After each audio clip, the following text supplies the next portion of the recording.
is like a big gangster, you know that at least there's someone who can try against this gangsterism.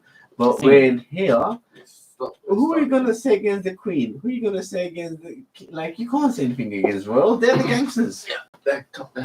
They are your gangsters. What are you gonna do about them? Nothing. Just whenever it's their birthday, get out and wave the flag. Yes, boss. Well, what's very interesting is that we have had left-wing governments in this country, but each of them has kissed the feet of the Germans. They've not been Republicans. They've not said, okay, we're going to get rid of the king, we're going to have a president. They've not said international socialism. They said, I am your prime minister. I'm your first butler, first servant. Please, Mr. Himmler. Yeah, please, exactly. Please, sir, may I have some more? And so, there's never been any opposition in this country. Not since Cromwell. In West, where you have the big gangsters who are ruling the country. In those countries, you have got big gangsters who are just trying to, survive themselves. But in here, they've got the whole kingdom that they have to survive with. You don't think this is the case in Afghanistan? No. In Afghanistan, to be a gangster, the idea of gangsterism is stupid in Afghanistan. We think, first of all, example, come to see Taliban right now. They will sit down on the floor and eat food with you. You cannot tell the difference between a president or a normal guy. They all dress the same. They all have same idea, same mentality. Now, who's a gangster in here? There's nothing you can do about gangsters in here. In Afghanistan, people would stand up against Taliban the day they don't like Taliban. But in here, you can't. When it's Queen's birthday, you literally have to go and say, stand there for the line for the Queen to just come out and wave the 1 million, 2 million people. Who are you? It's embarrassing. It's utterly embarrassing. And we have the technology. We have the common law, which the Americans take really seriously. They buy up all the copies of Magna Carta because they see the barons' revolt against the king as the start of their constitution and their republic. We came up with this, and yet we have no guns. We've been turned into slaves in our own land by German conquerors, and then we're supposed to be happy about it and worship them. And we have the common law, and we can see it with the EU, we can see it with the vaccines and with the lockdowns, and we have the tools. We are free men on the land. We have rights. We have rights you at don't law. have the willpower to do it. We don't have the willpower. And we're losing the tools. The lockdown and the vaccines and the EU creating a situation where we will not only forget what the tools are, we won't have them anymore. But on the willpower, sorry, I was going to say I've got to go because I've got to have drinks in Stockbridge with the Greyhound in Broughton, 6 p.m. with a chap called Thibaut Debray, Chevalier Debray, son of Patrick, etc., etc. They're all great people. They're in the Adams Grishleck, whatever, It's like a magician. all that stuff. So come over, 6 p.m. in Broughton. Mengele's your doctor, yeah. We're going to have some great fun. And see you later. I love Thank you, Lorenzo. Oliver. Fucking love Lorenzo. Yeah, great man. I love Lorenzo. Yeah. Bye-bye. See you soon. Bye-bye. Shout out to Exeter University and Thibaut Debray. Okay, bye-bye. Ciao. We're going to have something. Have a good See you day. later. See you Bye-bye. later. Yeah, Ciao. Christmas. Yeah, bye. Bye. I think what I'll say is we seem to be, because we're so advanced or whatever with our liberal democracy and all these things. It's like essentially it sounds like the Afghan philosophy or like the Pashtun philosophy is if you can't hold it in your hand and you can't see it, it's like you're probably selling me a dud. Absolutely, you are. Whereas all these freehold ideas, which are like like the idea of fractional reserve banking and limited companies, all these intellectual devices for doing more and more complex things, sort of they make the real thing further away from where. But it is it's all leverage. But that is the concept, though. What I was saying about the What I was saying about debt holders, poor people with credit cards, is that a lot of debt does get transferred onto them. I'm just saying they carry a lot of the burden of debt. Is this future gratification, slowly buying small luxuries, spread en masse? That's where a lot of the fractional reserve debt goes. another bolt in your whole Do you not have cycle of ruling you. You know, it's just about just giving you a credit card to spend. You know, mortgage another side. You know, your loans another side, and you've got 9 to work 5. And that's by the way the way people work. They wake up. Do you not have this in Afghanistan? Anything comparable to that sort of situation? No, people will wake up around 5 o'clock in the morning. No. They wake up 5 in the morning. Everyone does. They go to prayers. 7 o'clock in the morning, majority of the work starts. Whether you're a teacher, whether you're a farmer, whether you're whoever you are.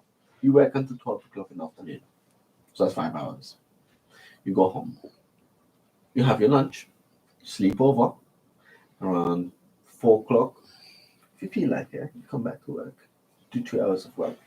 If you feel like it. If you don't feel like it, you don't have to.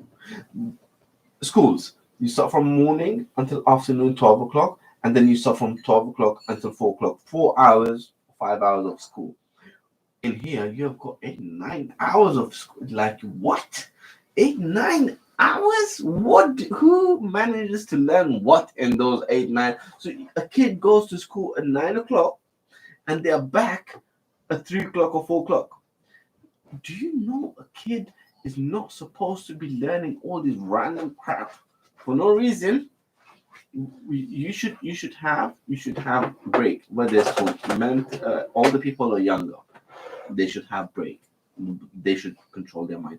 And here you've got 9 hours, 10 hours of work for what? What'd you get out of it? And then I work You get a 80 pounds, certificate. £100.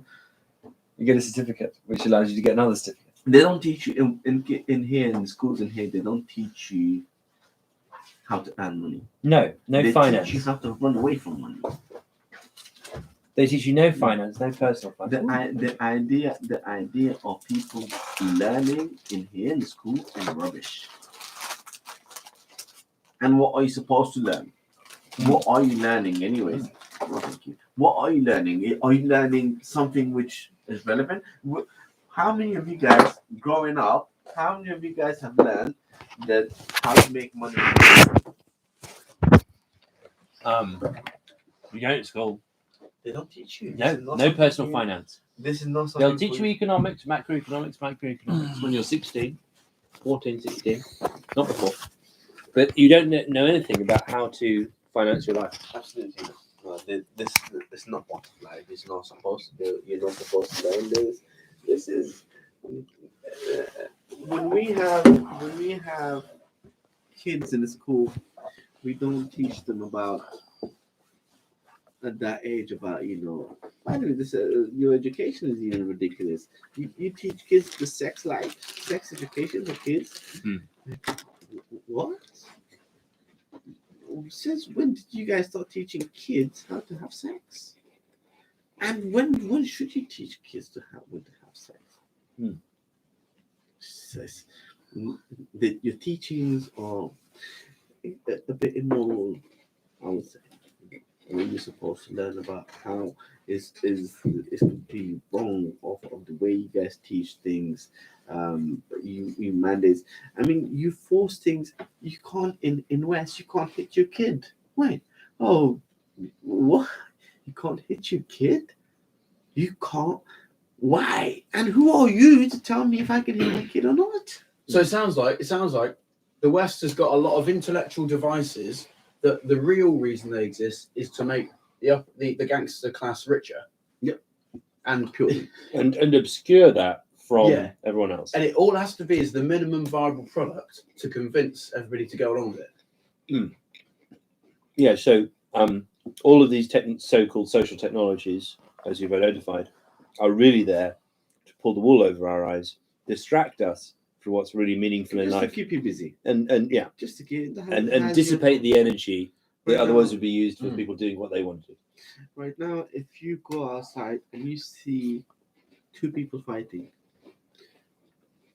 I will guarantee you the first thing 9 out of 10 people would do would take their phone and start recording. As a human, your first instinct should not be for you to be recording. It's for you to stop the fight. What are you guys doing? But this is the first thing you do. You click on your phone and you start recording. this is how you think Yeah, so- morality is. Yeah, the incentive of the recording thing, the incentive of people to do. I mean, I think it's fucking abhorrent, but but it's like the incentive is, oh, I could get some follows or whatever. But yeah, which has replaced the natural kind of humanity. They've replaced humanity with social media following. Yeah, and yeah, So there are some people in your phone that might look at the video And judge you based on that. positively because you're providing them with content, like a video to watch, rather than saying, well, what's going on here? What are the human The interactions? technology that humans have available at the moment is probably, I would say, 2% of what is actually available. Yes. For us humans. Yeah. Like 2%, if Yeah. that's so. Yeah. Even if that, because that with that 2%, I'm stretching quite a lot. I have seen some absolutely mind blowing things, to be honest with you. Go on. So there was in Afghanistan we have I'm assuming they are more likely to be British Army, I would say, based on a couple of times I've seen. So they have got these things. I don't know if any of you guys have seen. It's literally a clear thing that they put on them and you can't see anyone. Cloaking. Like, Cloaking Oh, it's like a technology. video. It plays a video of the background. It's like no, it's you're- actually clear. There are planes like that.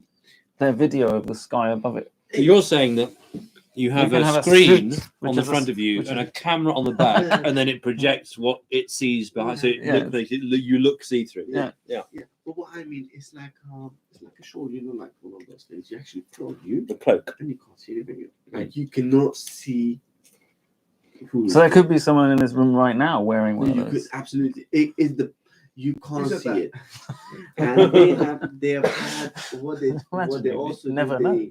like the thing. First of all, it's very easy for the army to come up with technologies that's beyond imagining.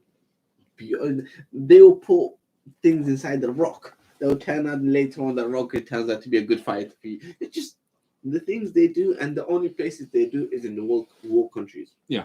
Because there's no one who would hold them accountable for it. If you see, 1 million of these small little ants coming on the road tomorrow, everyone will question them. Yes. But if you was to let them out in a war zone, no one's going to Yes. question who is that. There's been questions in the House of Commons for the Prime Minister the next day about this ant issue. That's it, Nanobots. Yeah. But the technologies is what they have given you is just a tip of what they want. Yeah, you to be involved in. the screen, the touch screens. These were patented in the 1950s in America. Yeah, and they were released in the Well, they were the in little, the little ones. the weren't they? 2000s. Mm. Because there's a rollout of the tech to the public, which is a decades-long rollout. Absolutely. Usually in the military, isn't it? Yes, this technology that we have now, probably it was available to the military in 1970s, 1960s, if anything. If anything, we're very, very backward from what technology they have available. Majority of this, as you said, they were already licensed and patent already for it. When it comes to either cars or phones, or there's a lot of people some very interesting thing as well. I mean, with the have you guys seen anything to do with someone with time traveling, or someone with people who actually randomly has appeared in random things? Have you guys seen any?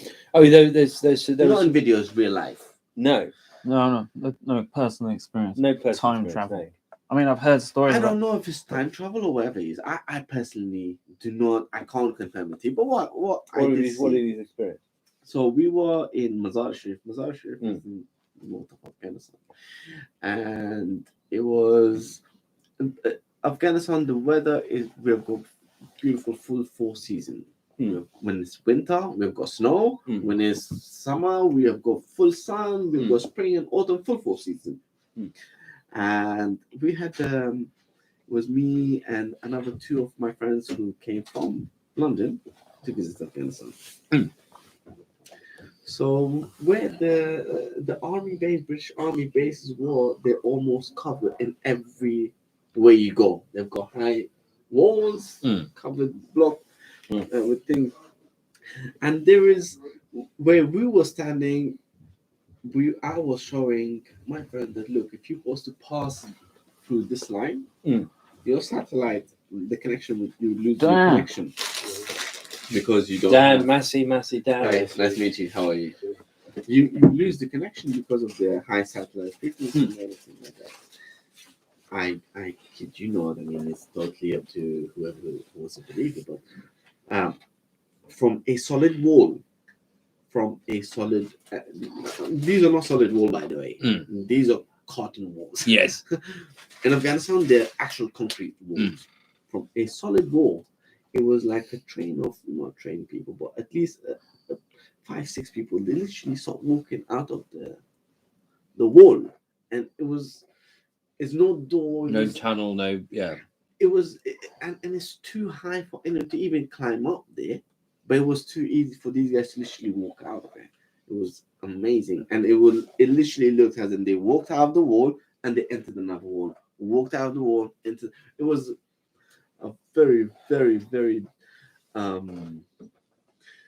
So like teleportation or like portals. Not only me, but my friends for like good 2 minutes. We didn't know what to say. We didn't know what to do. We didn't know how to react to it. We wanted to take back. Did we just see that happen? And back in those countries, people are very religious, so they would kind of link these kind of things to jinns and known creatures and so on. But I did see, and it was just absolutely mind blowing. It was mind blowing to see. Were they soldiers or were they? They were normal people. They were normal people. But English. Yes. This was in the English army base. Where was this? So Mazar Sharif. English people. I think you have to understand that, like civilians. UK, they don't have nothing to import or export. I'm sorry, to export in terms of income.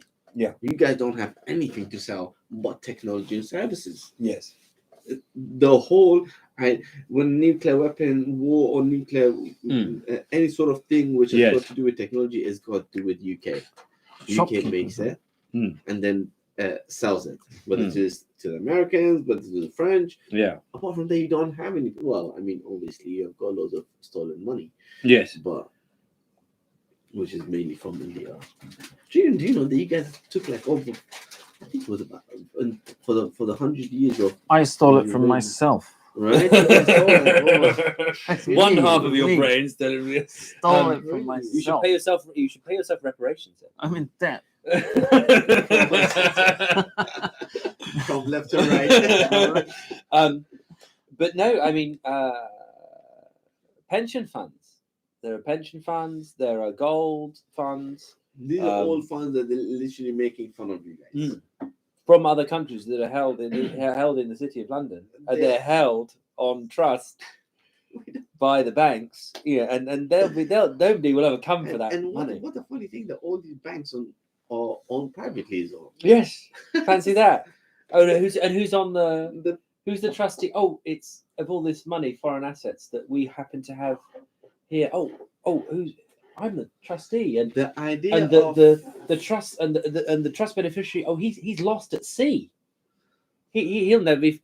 So well, I'll just administer the trust. It's okay. Yeah. The idea of making money and putting value on the money and then selling that money back to the people. Federal Reserve. I mean. Yes. Owned privately. Yes. Private. There is no limit to who tells them how much to print. You don't know how much they can print. The funny thing is that the propaganda for the Federal Reserve when it was set up in 1913 was that we get the first families of America who are very good with money are going to prevent market crashes from ever happening again. So we need money managers who are very rich, who understand money. It's in our blood. Rothschilds and Rockefellers and all these characters. and we'll meet up. We'll meet on Devil's Island, and we'll set up the charter of the bank, and there'll never be a financial crash again. And then in 1921, what was there? Huge financial crash. 1929, Great Depression. Under their watch, they didn't follow the terms of the charter. But they the didn't follow. question, Because they were there to issue the money and the interest rates to prevent economic turbulence. And what do? They cause more. Was that a sort of federalist thing? Yeah, so that was the Federal Reserve, which is the central bank of America. yeah, but the question is, for how long are you guys going to be carrying on with this? For how long would you actually sit down and only talk about it? For how long would it be accepted by you guys to let them run the way they have been running? That's for how long? That's why we're creating cryptocurrencies. That's why we're creating blockchain systems. That's why we're producing media to get the story out there and to try to wake people up as But there to must be another their way. rights and what they're losing. Because every year that goes by, all this ancient technology that we have, social and physical and intellectual, all of this tech, legal and so on, is ebbing away. For every time we don't fight for it, Yep. for every time we don't enact it, for every time we don't understand it, for every year, it's less likely that we'll keep it or redevelop it ever again. And so now we're in a position where blockchain technology represents a new potential for people to start flowering, to start producing things themselves, to start taking back their rights. I mean, and taking back, is a good thing in a way that you're actually devaluing the paper money, yes, which is a huge thing. But again, if by devaluing paper money, you're putting value in something which is not tangible. yes, I understand that. And by having that could be your whole life, and whoever you are would depend on this technological thing that it's not tangible and it can be deleted at any time, or you can simply forget it at any time. What do you say to that? So it seems from 10 years of global rollout of Bitcoin that there are enough computers in enough different locations holding nodes of the entire Bitcoin blockchain that if 10,000 of those nodes go down, there'll be another 10,000. Now, the problem is, as you say, internet and electricity infrastructure. You're right. The Bitcoin and other cryptocurrencies and the blockchain technology that they run on are dependent on the internet infrastructure and the electric infrastructure. You're right. We need an anti-fragile solution that stands behind that for if the electricity goes down, if the Chinese set off an EMP bomb, which we know they have, and so on. But within the framework of advanced electrical civilization with internet, it's what Bitcoin and blockchain represents is a new form of democracy, which is global and which does allow people to take back their assets into their own hands, of their time, their energy, their education, and can allow them to form relationships with people to create new value, which is not dependent on the statutes and writs of a government. Right now it is. Right now, the whole thing and ideas of your success is based on internet and yes, but you take them out, you don't have anything. But isn't the normal currency based on information technology? Yes. So if it went down, so we'd be screwed anyway. The fiat currency Bitcoin and blockchain intangible. tech It's is in no intangible. worse position Yeah, than it's in central no banks. worse position. I think It's the intangible. whole It's just not centralized. So. earlier on we touched on a point where we didn't really carry on the idea of Saddam Hussein. One of the main reasons to take out Saddam Hussein and to take out Gaddafi Yes, had nothing to do with the weapon of mass destruction or that. no, Saddam Hussein and Gaddafi were financial rebels. I love the ones that went on They the were floor. they were trading. But what they were Saddam Hussein was trading oil in euros, and that was not acceptable with the petrodollar system. And Muammar Gaddafi had floated a dinar in gold to revalue oil. What they wanted to do, their idea was let's devalue the money completely. Yeah. Because what money has given a different value in different parts of the world, and that's what makes rich and poor a huge gap. Yeah. In America, if you have got $100, it's absolutely fine to have $100. That money in Afghanistan was had a huge difference. Yes. What does $100 mean in there? So what they wanted to do, they wanted to create the whole idea of buying and selling in gold. So I would know your value. The value of the gold wouldn't go up and down. So, like example, if the value of gold is, I don't know, 33, if you have got 1 kilo and I have 1 kilo, me and you will equal. Yes.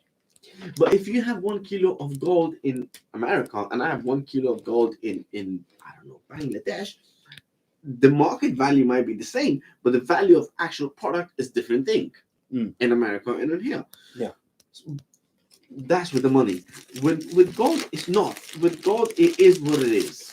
So now we have bear in mind why is it important for those people to trade in gold? Yeah. Because they see it as, hold on a second, you are trying to take my resources on paper. Paper is money. All you have to do is just lighter and literally the whole paper is gone. What am I getting in this? Yes, beads. Where gold, we'll build a fort and buy this place with beads. where gold has had historical value, it would not lose its value in future. So trading gold would make only sense. That would become the value of a country, and it was very bad for America because America and UK both together combined would not have as much gold as Libya itself alone, or Nigeria, or Iraq. They don't have that much. Oh, really? I didn't know that. Gaddafi himself alone, by himself, had more gold than the UK. Yeah. It's like the guy has dictatorship was. Do you know that before war in Libya, every Libyan citizen they were not born in debt, by the way. If you wanted to go have education in America and it would have costed you 30 grand, the government would have paid the money for you to go study abroad. This is what I was talking about in terms of a mortgage for life, but you pay out at the start. They had a sovereign wealth fund. Yes, which they paid out to the people for the oil wealth. Yes. So when you were 18 years old, you had a place. You were not running a poor life in Libya. Yeah. You were not running poor life in those Arab countries. Why? Or the way they were set up, because they did not put value on the money. They put value on their resources. They put value on what they have tangible. Money is not a tangible thing. Is a piece of paper. If you take it out, it's literally paper. It's literally paper. Nothing else. Yes. A means to an end. Absolutely. Well, it's you know, here's something useful. Yeah. And you give me a piece of paper in exchange. You can write with that. The piece of paper is pointless. Yeah. If you don't value, if you don't take what's written on it as face value, literally face value, the value of the face. If you don't believe that, it's worth zero. It's a piece of paper. Absolutely, it doesn't have. Like example, I had when I was in Afghanistan. One day I was going to one of these places. By the way, there's no credit cards in there, so everything is based on cash. Oh, really? Everything That's is because I didn't know that. Everything is cash. There's no loan, not so much lending. Everything is cash. Is there a Hawala system? Yes. Yes. Literally, that's much like a blockchain ledger system. Yes. Yeah. So we went there, and there's a lot of people you see them with the rows holding money to exchange for you. I searched my pocket. I didn't have Afghan money, so I searched, but I did have a £50 note. I gave it to this guy. I said, "Change it for me." He looked at it. He threw it back at me like, "I don't want it." I said, "This is £50 note." He said, "I don't want it." If you had dollars, value for me. If you had dollars, yes, because they're not dollars. So you're saying this is yeah. So it depends on the face value. It would depend on where do you have which part of the world would accept your money. Yes. Like example, if I was to bring you Afghan money in here and give it to a shop, like, no, I don't want it. You're like, bro, this has got a big value. No. You can go and exchange it. Yeah. But if I was to bring you gold, anyway, if the transaction would be in gold, no one would have had any issue. Like, yes, let me see the gold. That's it, done. So the paper money has bring value on rich and poor, where gold would maintain that. Yes. So you wouldn't have big families earning in billions and me and you working for £1 an hour. So you're for the gold standard. Absolutely, 100%. It would define you. It would actually put more. It would take you out of this old restrictions you have at the moment with everything. Yes. You know, but as I said, if tomorrow a crash happens, whatever money you have in the bank is gone. Yeah. Finito. You don't have, and you can't. Even if you're a millionaire, yeah, you can't do. What you gonna do? Gold, Bitcoin, and property, people. Those are the only real assets that exist right now. Maybe have a portfolio of all three, and maybe an AK-47 too, to preserve your freedom. I would never suggest people to buy houses. I would never suggest them, especially. You need a house, and you may as well own it.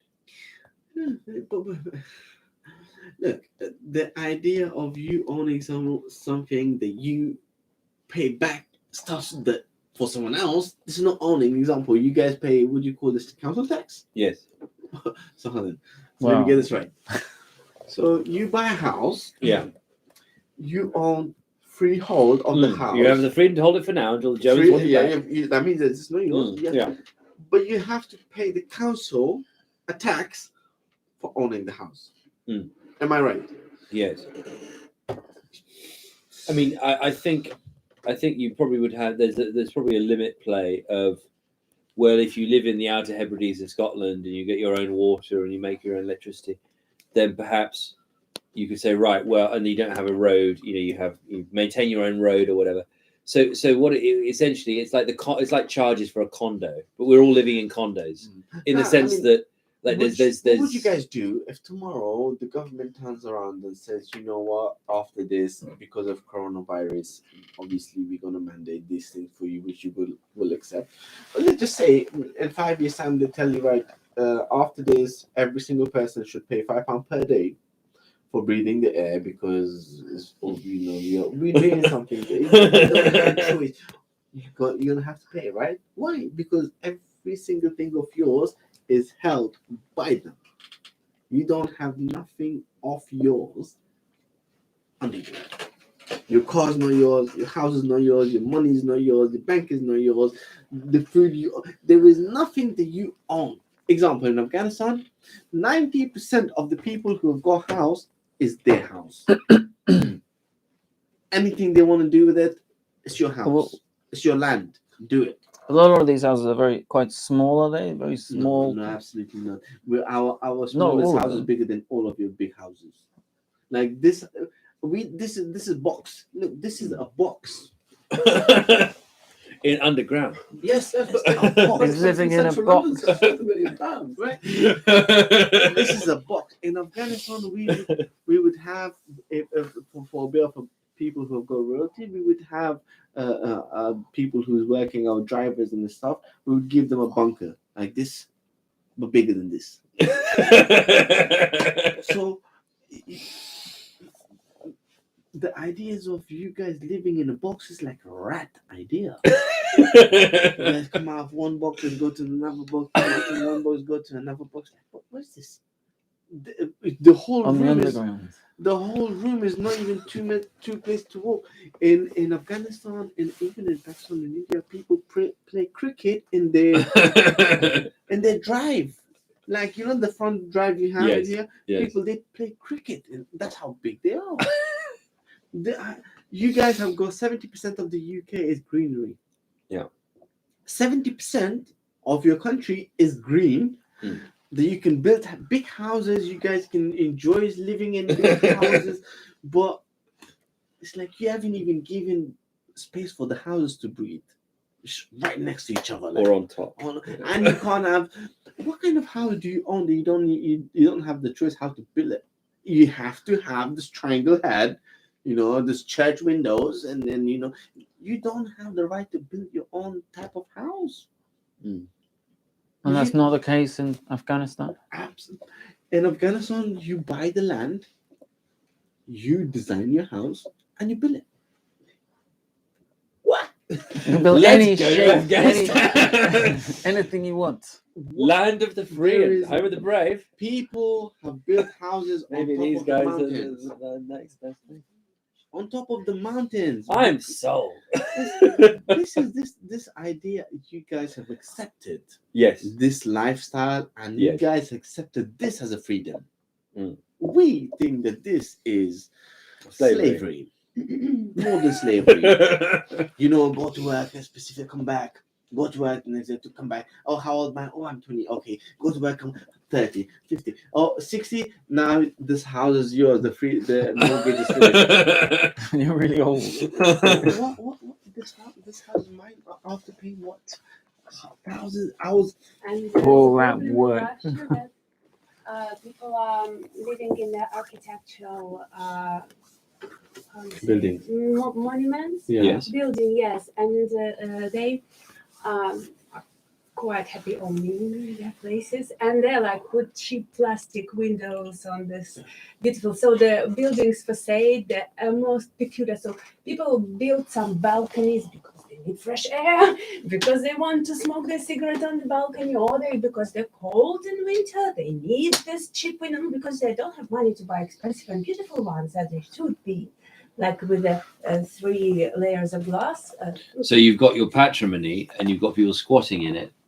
You've got the patrimony of the Why would nation. you, No, why would you say people that people would be just, squatting enjoy in this? owning It's, if you look, if you own this laptop, you might not be one of those guys who would put anything on your laptop, but I might be one of those guys who would kind of draw on my laptop. Yes. It's my right what I want to do with the things I have.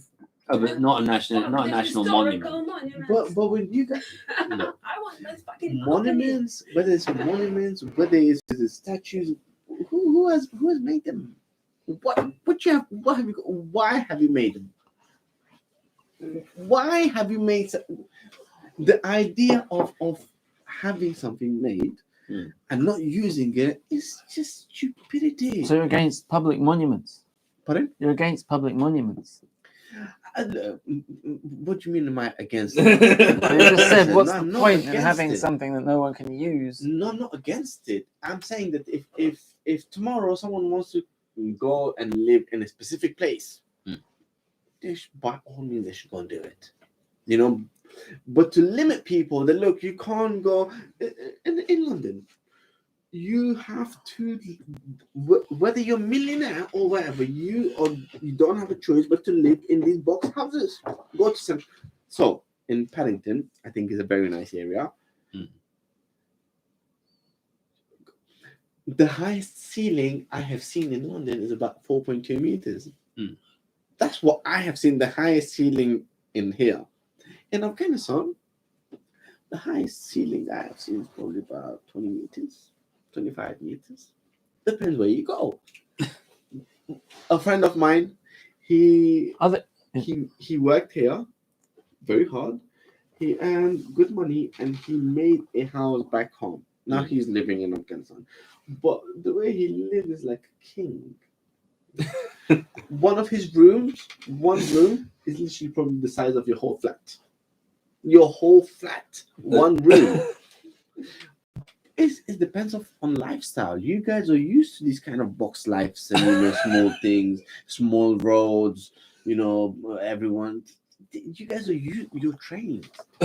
We're not used to these kind of. We love our houses big. So, example, when people come guests in my house, 100 people can fit on my sitting room without squeezing. Look, 6 people, and we find a hard way to sit down who can put their legs up. Yes. Come to Afghanistan, bring 100 people, and I'll make sure all of you guys lay your hands and feet open until you have gone over 2 meters to have a gap with each other. It's a lifestyle. You guys, if you choose to have a horse, you don't have a choice to live here.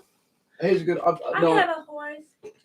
You can love the have the idea, but you can't afford it. You're not allowed to have it here. Not allowed to shit anyway. It's stable In the stables correctly. in the countryside. Now you have decided. Now apparently you decide that right. We're not allowed to bring horses here, but the places. Yes. So you were saying. I was going to say, now I agree it would be great to have a big house in the countryside. It's essentially, it sounds like Afghanistan is has lots of like estates and nice places to live, which are big. Now, yes, but could Afghanistan, in one of its bigger cities, could it put on a rock and roll show? Could you have? Would there be? Is the idea? I mean, I'm not talking about like religiously or culturally, like the concept of whatever a rock band is, which is essentially like David Bowie described Adolf Hitler as the first rock star, as in a stage with loads of people going, yeah, who are into it. So in Afghanistan, Always been. say again, Always has been. you could have a rock band. Always. And so yeah, okay. So back before the. But what's Russian- what's the importance of the rock band But as essentially, a type? so I live in London, have done for 10 years now, and the reason why I've come to London is because I want to be in Guns N' Roses, but I was born too late. Well, right, because if you want a rock band, you've got to. In my head, I thought you've got to do it in London because that's where all the opportunity is. Yeah, it's about opportunity. Really, that's what I'm talking about. With your spread out big houses place, is there opportunity in the same way As in a city as with in a many city people with together. like a metropolis with everybody living in boxes? So what's the trade-off? So if you was Or to is look there at 90% of the world, any country in the world you go to, 90% of the people they do not live the way the Brits live. They do not live in the small houses. They do not live in the small box rooms. Go to Indonesia, huge houses. Indonesia, absolutely amazing. Go to Brazil. Go to, but just leave Europe aside. 90% of people The live in a idea of big house. squashing and pushing people so they don't have their own, because if it's easier to control 10 people who's living in one strip rather than 10 people who's living in one area. Right. The control of domination is very easy to actually hold them together. Put them all in a block. Them going separate. If everywhere you go around the world, even in America. It reminds me Marie Antoinette with her famous cake quote, you know. Oh, let them eat cake. Yes, it sounds like that. Like you say that 90% of people live in their huge houses.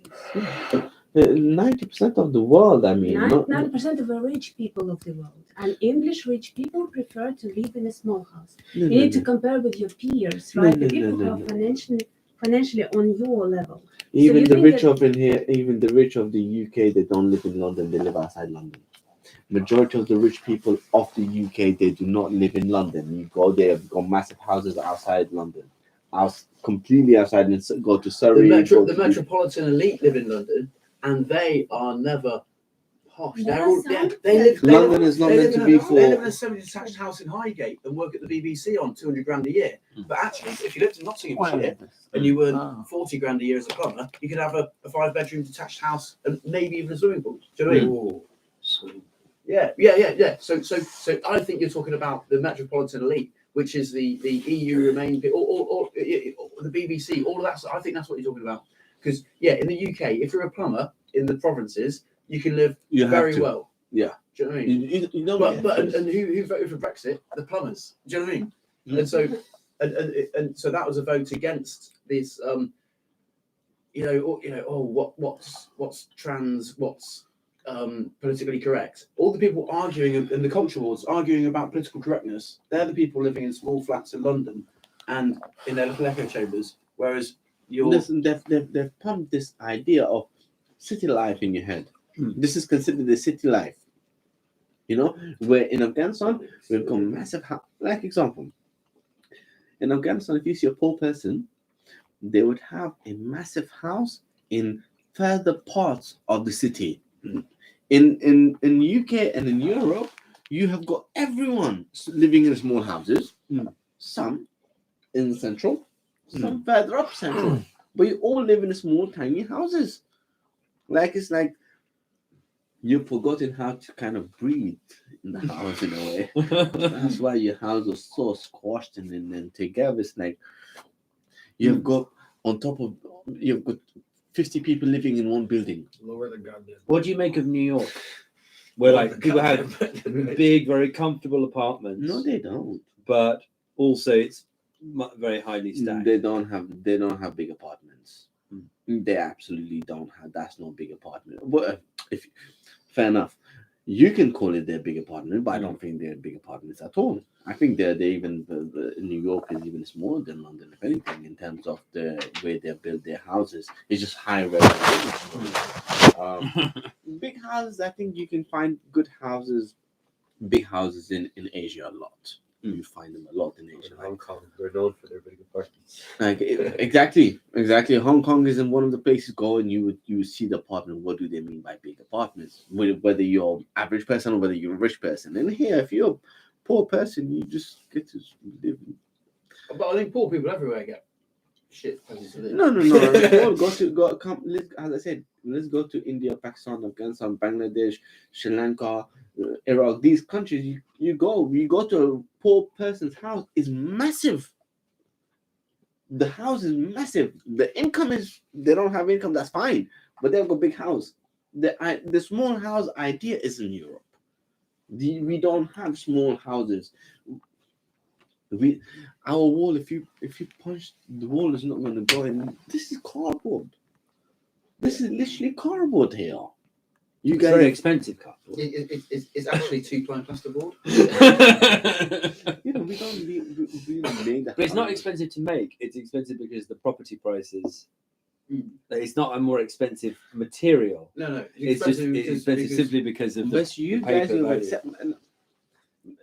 When Americans first came to Afghanistan, the house rent in Afghanistan, you can rent a 5-bed, 6-bed house for like $200-300 a month. When Americans came, I have seen people giving their house for rent for $50,000 per month. Fucking hell. 50. They saw them coming, didn't they? $50,000 per. Why?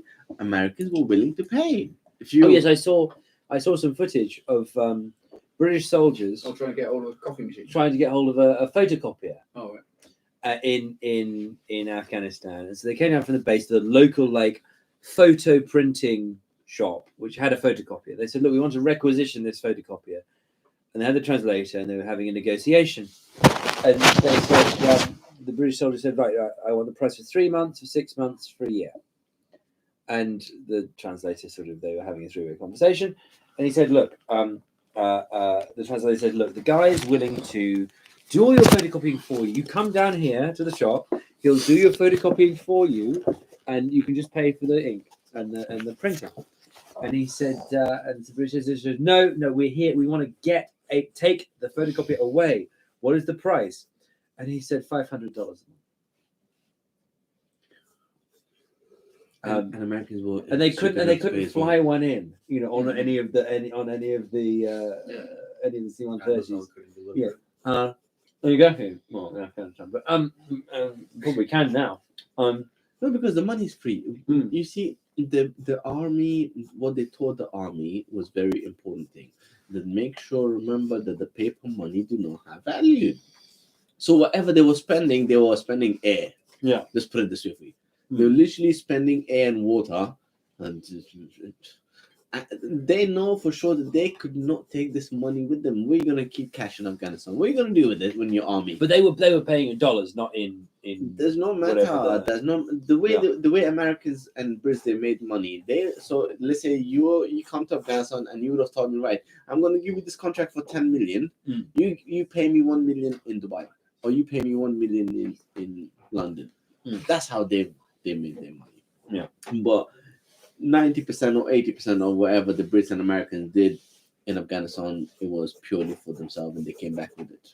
Yeah, the money it's the same thing as when they went to Saudi and they told the Arabs, "Look, we're gonna buy your oil off you, but the condition is that you have to invest back in America." Yes. So now you see half of Mayfair is owned by Arabs. Yes. You see half of New York is owned by Arabs. So they paid them the money just to take it back. $100 back. Yeah. That was how it was done in most of those countries. But in general, I think we are in a bad position financially in the world. You guys are in bad position mentally. And with that, this is a new year, and with the blockchain revolution slowly grinding into gear, and the rebellion against the lockdown global police state of the Chinese social credit system being rolled out by the Davos elites through lockdowns, through vaccination mandates, through the Great British Biosan Act of 2020, which we've discussed here and we've reported on before. You, along with us, need to build infrastructure of freedom and democracy.